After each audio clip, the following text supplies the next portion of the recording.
I'm Patrick King, and you're watching SYNTHWAVE Ultra.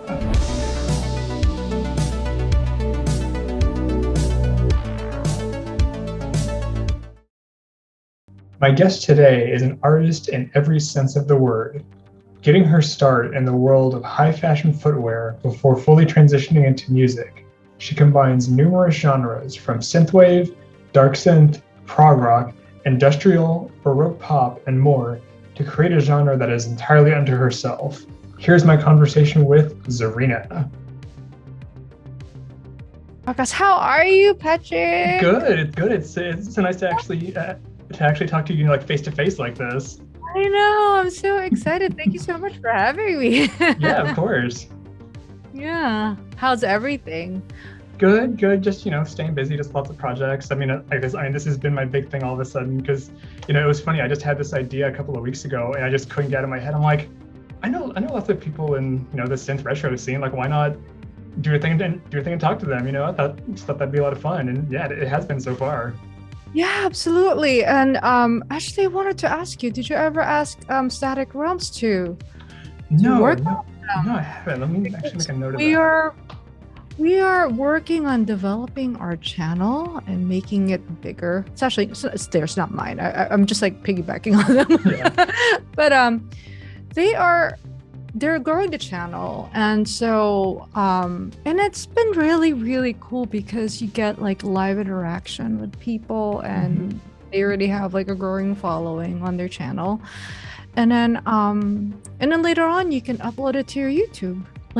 So it's I don't know, it's a nice option to have it as like a live stream or like a Twitch stream event, and then you can put it have it on YouTube for as a VOD, video on demand. So Yeah, for sure. Yeah, because I know they've been doing the more and more of those live live shows. Like those have been really cool so far. it's been really, really cool, and we're different because so there's static realms, which is it's more like the synthwave scene type of thing. They're more synthwave based or synth based, and there's static desires, which is more industrial and goth and post-punk dark wave. And then we just launched Absynth last night, and it was phenomenal. And Absynth is more at the intersection of different electronic genres, but our focus is visuals. Like our focus is music videos and people musicians who dive more into the cinematic aspect. And also at the same time we also feature like people who are visually driven, who do a lot of branding. I actually would love to have you also guest on that show, and then we can all discuss like our favorite branding, Oh yeah, of course. favorite visuals and all that stuff. And because you're like such a big visual person in the scene, and also it's just nice to have that perspective. So it's shaping up to be a really cool show. We just had Alpha Cormeo be our guest curator, and that was a hilarious. Oh my gosh, he's so fun. Like because he's so funny because like his music is really, really good, but he has such a goofy sense of humor. I mean, I remember listening to Page Me when it came out, and I remember him talking about that, and he was just basically like, yeah, it's basically horny robots, and I'm like, what? And I'm like listening to him like, yeah, this is absolutely horny robots. Horny robots, yeah, and the golf record. And then and also his personality, like when you're interviewing him, and he's just like bonkers. It's like he's completely like, oh my god, it was a lot. It was fun, but yeah. Anyway, going back, I just wanted to bring that up to you, if you wanted to touch base with Static Realms and see if you can work with them. So it's just an option, another great option. Yeah, for sure. Yeah, because I was actually gonna ask about that because I know like you said you've been working with them quite a bit lately. So how did that get started? Because I know I still remember Electrish posted that video. She was like, Zarina. Yeah, I know, right? That was really funny. Well, it's definitely started with that, and then Eddie interviewed me recently, earlier this year. Was it earlier this year or last year? I think it was late last year. Like anyway, like over the winter he interviewed me. And then a couple of weeks later, he was like, "Hey, I'm doing a new show called Static Desires. And since you know so much about dark wave, industrial, and post-punk, and you're half of yourself is in that scene, like, would you be interested in co-curating it with us, you know?" And then so it started with that, and it became like a weekly thing. And then ever since, and I started pitching in Static Realms with the Hidden Gems, where we really go back through history. And that's actually a really fun show because we go back through history and we just take a look at like all the weird, cool, obscure bands that, like, you know, never really got popular, never really heard of, but then they have such amazing art.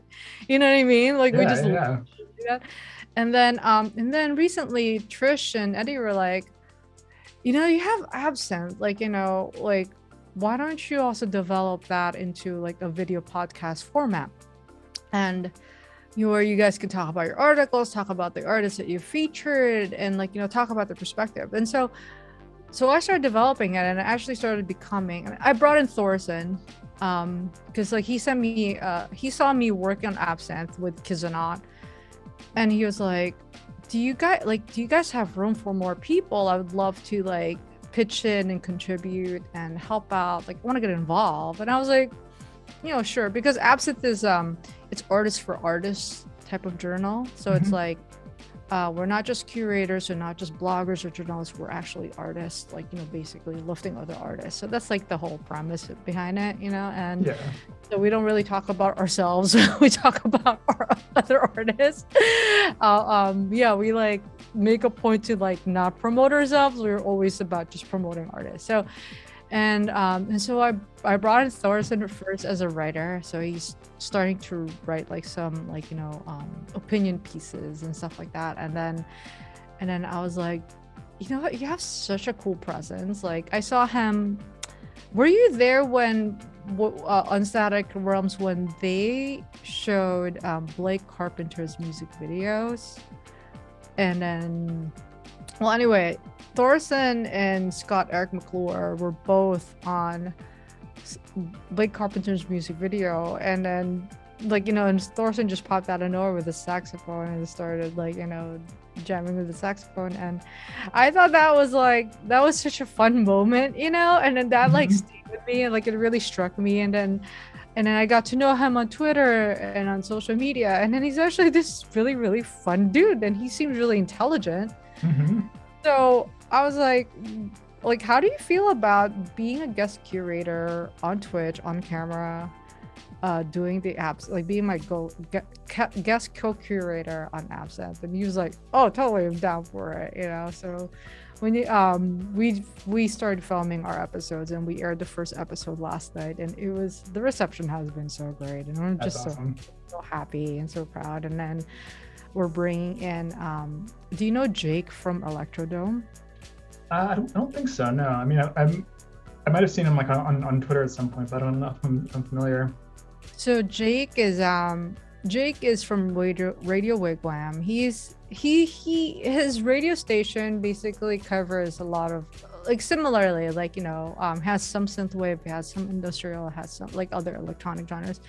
So, but he's been a curator for a long time, and he does a really great job, and he's really smart. Like, he's really, really smart, you know. And so he approached me recently too to join Absynth. So he's joining us as a writer, but also he'll also start helping us develop the Absynth podcast. So it's a little bit more cerebral. It's a little bit more we will start discussing, like, you know, more of like a talk show format, where we're going to start discussing more of like certain things that, like, you know, certain topics that that get brought up in Twitter every now and then, but nobody really dives deep into it and given their, like, a real solid perspective.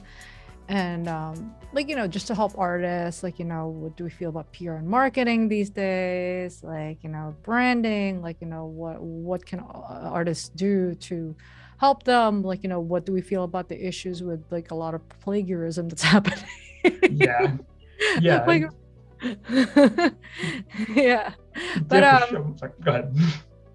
No, like no, but we're trying, it will evolve, we'll continue evolving, and hopefully it becomes like a music journal that will be more that's fun yet cerebral, like, you know, there's a lot of intelligence behind it, and it's well thought out and put together. But yeah, so that's what we're doing. Yeah, that sounds really cool because I mean, yeah, like you said, like having that kind of like intelligent discussion where it's not just because I don't know, I feel like the main thing that comes up like, as we all know, every now and then, is synthwave dead? And it basically just devolves into people just like shouting at each other about that. And just like, we featured Perturbator last night. We started talking about Perturbator and how much we love him, and then Thorson was like, "We're not going to bring up that article, right? That came out recently." He was like, "No, we're not even going to mention it." Dead. Oh my god. Well, I just thought it was funny too when that came out. Like he straight up said, he's like, "Yeah, I didn't say synthwave is dead. Like that was like that was them." Yeah. But it's funny too because like I guess he was kind of at the center of that. But like when you think about that, I mean, you think about like artists like him and like you, for example, where like a lot of your earlier stuff is very synthwavy. I mean, I remember like when I first got into synthwave in the first place. I think it was like Terror 404, like his albums, and like those are very much like 80s synthwave. And then like your stuff, like I think like Painted Holograms and you know some of your earlier work has like definitely has that kind of retro feel to it, but it's evolved. So like you listen to like Atomic and Wonderland, and for him you listen to like Lustful Sacraments, and those they do have that kind of like that kind of retro synthy style, but like they've evolved. You know, like I mean, like I know about you, for example, you've got a lot of like your industrial darkwave background, and that's becoming more and more. That's becoming more and more prominent. So yeah, like it's simply not dead. It just evolved. It's just evolving, and I think it's important. I think it's an important part of every electronic music scene, or every music scene. It eventually evolves. Like, you know, it happened with metal. Like metal was just metal, and then there's black metal, and then there's prog metal, and then there's new metal. There's like, you know, it just keeps evolving, and then I think we need to encourage that. And I think there will be people who will always be core synthwave, but you know, but we also have to be open-minded that, you know what, like I think one of the issues that people are having right now, and a lot of the issues that are being voiced out about their frustration with the genre, is how everyone's starting to sound the same. And I was like, you know what, because synthwave has a very particular songwriting style, and it boils down to the genre's treatment of songwriting style, and it's actually it's about letting the sounds of the synths direct the movement of the progression of a composition versus writing a composition first and then using synths, applying the synths in the arrangements. So there's two different ways of people approaching it. Most of the synthwave artists approach it the first way that I described, where they're really letting the synths drive the movement of the sound. So yes, we will eventually keep hearing the same arpeggios, the same pads, you know, it cannot be avoided. Like you just can't, you know, unless they really change their songwriting and approaching the process more as a songwriter and composer versus dabbling on synths type of thing. So that sounds really cool. And yeah, that does make sense though, because like it is interesting seeing how like like you said, there are some artists who are always going to have like the distinct synth style, but then like you'll see people like Shadowrunner, who just came out with his new album, and like that's just, it's so slick and so polished, and like I feel like that, and like it is a very pure synthwave album, and you know it has a lot of traditional elements, but it just polished like a mirror shine, and like his songwriting is just impeccable. So, and then there are also other artists who are more experimental. I mean, one of my favorites, who's I think he's coming out with something, his new album pretty soon, is a Hollywood Burns, and his stuff is really interesting because like at least his album Invaders, it almost has like a 50s B movie soundtrack, because he uses like theremins and like these big orchestral string sections, but it still has that like synth core to it. Right. Yeah.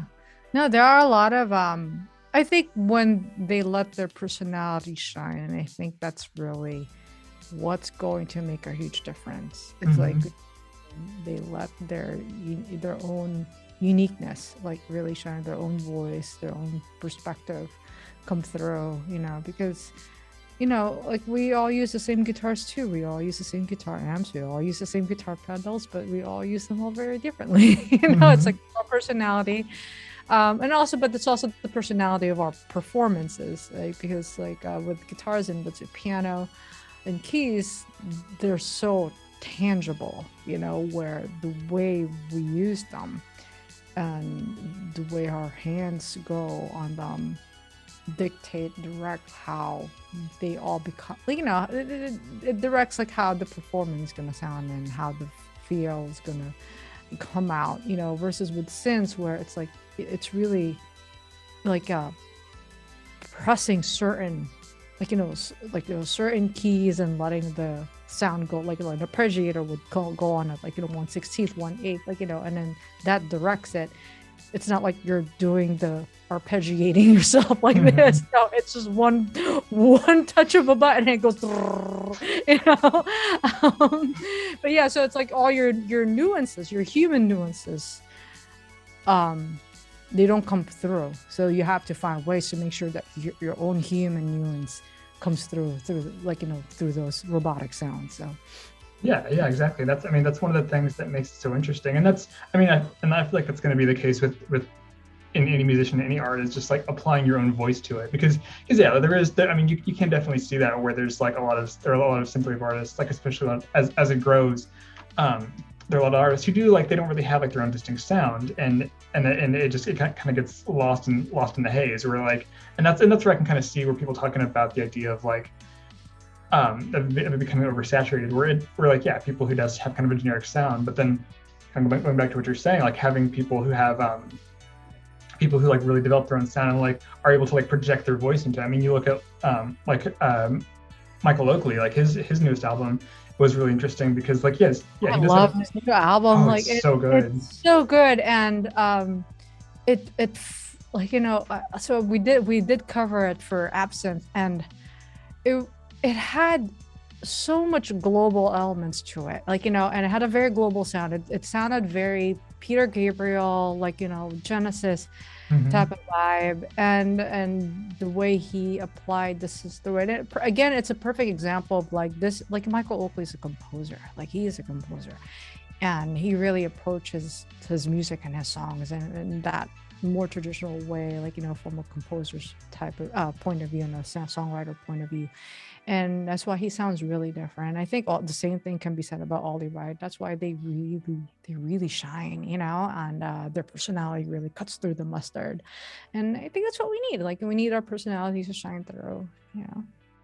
Yeah, exactly. Because like with Michael's latest album, yeah, like you said, it has that kind of like almost more of a 90s sound to it, where like the Genesis Peter Gabriel sound. And yeah, too, like with Ollie Wright, I mean, I love Ollie Wright. He's absolutely one of my favorites. He's such a great musician and, you know, such a great guy. But yeah, like his stuff almost has more of that like kind of like 70s glam sound to it. Like because I know he said how Freddie Mercury is a big influence, and you can absolutely tell. It's like Freddie Mercury, a little bit of the Killers, like, you know, a little bit, you know, and it's different, and it just happens to use some synths in it, and has like a synth bass sound, but he definitely has that rock, like, you know, rock persona. Yeah. I love it. I mean, I love those two. I love Michael Oakley and Ollie Wright. You know, whenever they get brought up, like, you know, I'm just outpouring with love for both of them. Yeah, absolutely. Yeah, there's great. They can't do wrong. For sure. most definitely. Yeah. So I want to ask you. So I mean, I know, like, as I mentioned, like, you had just a huge variety of genres in your music, like dark wave, synthwave, dark synth, industrial. So what are your big influences and inspirations? Oh my God. I mean, I'm pretty old school when it comes to my influences, and, you know, I listen to a lot of prog metal. Like, I listen to Tool. Tool's my favorite band. Everyone knows that. Oh yeah. And 9 Inch Nails for sure. Trent is my hero. You know, and these are my gods. Like, you know, I really look up to them. And at the same time, I also, like, in terms of 80s stuff, like, I love Susie Sue, Kate Bush, you know, David Bowie. Like, I love those, like those musicians and those personalities. Grace Jones, I love Grace Jones, you know, and then and it's a combination of not just genres, but also like art, like an artist persona, you know, and I want to develop myself more as an artist, like, you know, not who can transcend multiple genres. That's why with this project, I really focus more on my sound, you know, and when I came out with Painted Holograms, Painted Holograms was my debut record that I, like, you know, I did not do music for over 10 years or almost like, yeah, a little over 10 years, like right before I debuted the Zarina project. And for sure, I was a totally different person the moment I was doing music in the very early years of my life versus now. And then Painted Holograms, I felt like I kind of just went with a certain flow. Like I wasn't really thinking, oh, it has to be a synthwave project or it has to be a dark wave project or industrial project. And it actually became like an amalgam of all those different genres. But it had, what's really distinctive about that debut record is like, you know, some of the more key songs like Silence and Surrender, especially Silence and Surrender, Neon, is more neon noir. That's why we call it neon, because it's a neon noir track. It has a synthwave bass, but we wanted to make it feel more like a Vangelis type of Blade Runner type of sound. And I had my best friend actually lead the production on that one, you know, just to help me gather my bearings in this like whole like synth world, because I'm straight up rock, like, you know, metal proggy type of musician. And then but I didn't want to do a straight up synthwave track. I wanted something that has like, still has a lot of me in it in terms of like vibe and like, you know, and I'm a little dark, you know, I must admit. I am not like a bright pop shiny, you know, pop musician. I'm not that. I'm definitely more on the darker, like, you know, more goth type of end of the spectrum and the musical spectrum. And so I wanted something that still kind of nurses that and that encourages that, but still has a little bit of neon. It has tinges of neon, and, you know, and when you listen to the track, I want people to kind of visualize where they're at, you know, they're like in a dark, smoky, neon lit club type of like, you know, vibe and feel. So when I'm working on music, I always have to have visual references of where I'm going, because I'm a visual artist, I'm a designer, like that's how I process. And then and then from there, like I, you know, in terms of the evolution, you know, when I left New York and moved to Spain, I went through a shift. Like I went through, and I don't know, maybe it's a combination of like, you know, the pandemic and what was happening around us, you know, and like, you know, having this massive change in lifestyle. And when I got here, like I, like, you know, I fell in love with Galicia, I fell in love with Spain, I fell in love with the region, with the vibe. And I wanted to dive deeper into my music and see how I can articulate all of these things that I'm being surrounded with. And so for this new record that I'm working on, and for the last two singles, Atomic, Ad Initium, and Wonderland, I wanted to kind of push my boundaries. Like I want to be brave and bravely step outside of, like, you know, outside of the box, and bring in more sounds into my dynamics, and I felt like that's one way for me to stay true. So I went back a little bit to my prog metal background, and went back to listening to a lot of Suzy Sue, actually, and a lot of Kate Bush, and also Enya. Like I brought in Enya. So there's like that new age aspect.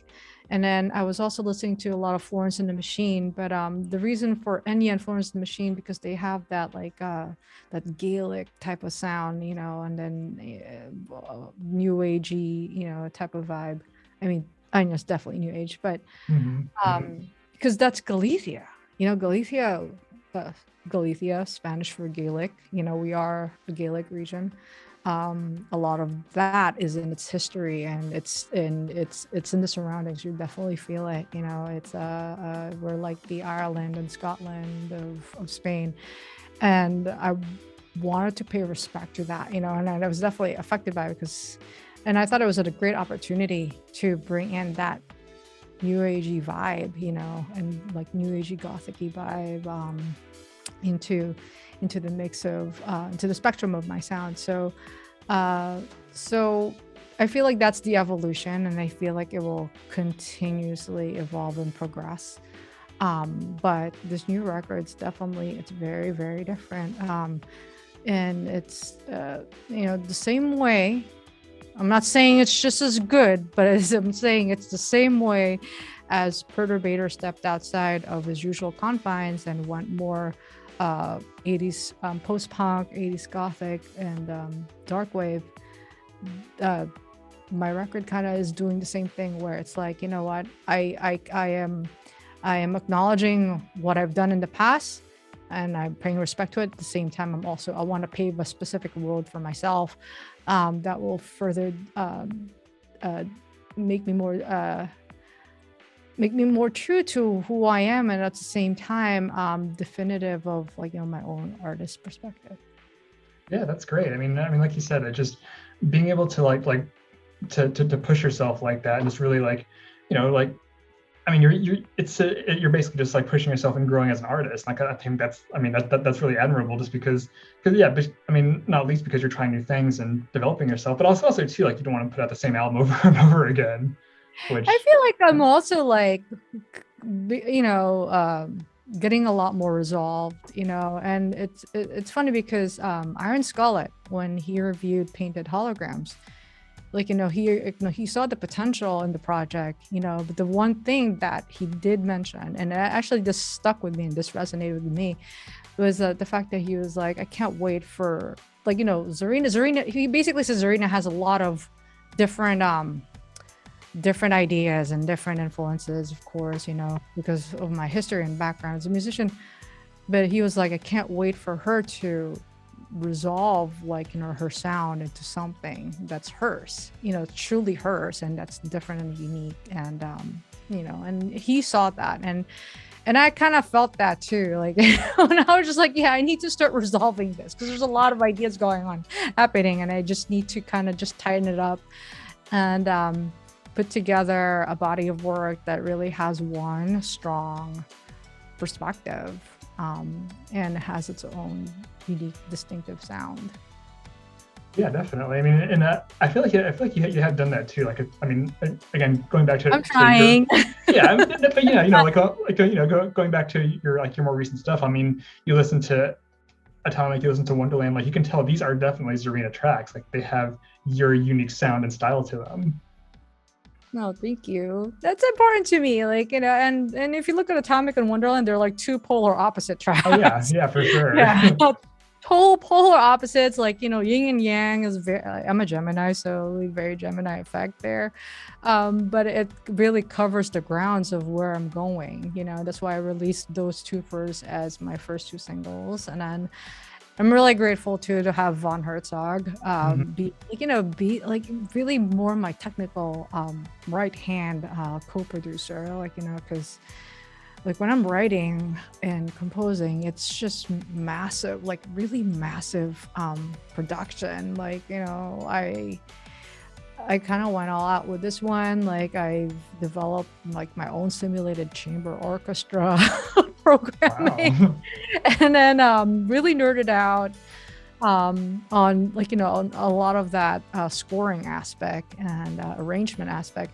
And then I also want a full Gothic choir, and so it has like a nice flavor and has a lot of depth. And we and I'm not like, I think I'm a pretty decent writer and a pretty decent producer, but man, when it comes to mixing and engineering, that's a different art. Like, it's a different science project. And so like I was like, okay, so like, Vaughn, this is the project. Like, this is the sound. There's like 1,000 stems in it.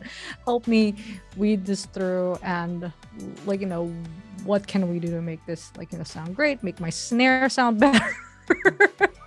Stuff like that is really important to have someone who's just so technically minded and who really approaches sound like science. And then so the way this record's getting mixed currently, and also like if you could hear it on the first couple of singles, like, it doesn't have a very it has a very different kind of depth treatment. We didn't over compress, or we just we left a lot of spaces in between, like, the billion instruments that went into each track.